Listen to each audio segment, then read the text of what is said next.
In this tutorial, you will learn how to use the Evidian Password Vault to store your application passwords.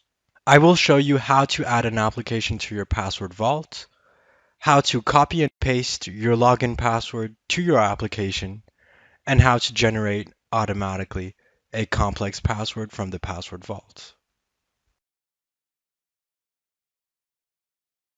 First of all, go to the application login screen you wish to add to your password vault. Open your Password Vault application and click on the Add Application icon in the menu bar. Drag and drop the target icon to the target application window to identify the application. After you have named your application, click on Continue and register your login and password to the application. Now right-click on the application from the Password Vault, click on Copy the login, and paste it on the identifier field of the application you wish to log on to.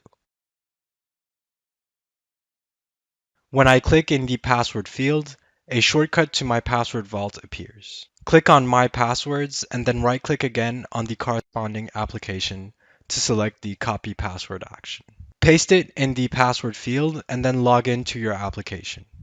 Whether you are adding an application on Chrome or Edge or Internet Explorer, the method to detect the authentication screen is the same.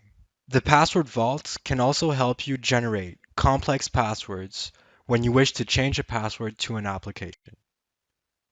This must be done manually from the vault and pasted in the Change Password field. From your newly created application, go to the Password Change screen. Inject the current password in the corresponding field.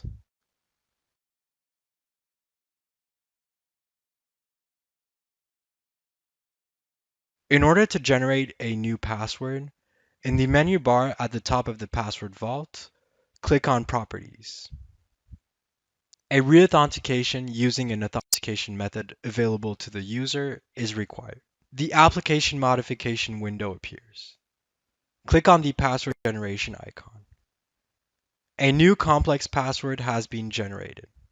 Now I'll simply copy and paste it to the corresponding field and validate my password reset. Then I'll click OK in the application modification window. My password has been successfully modified. Thank you for following this tutorial on how to use the Evidian Password Vault to store application credentials.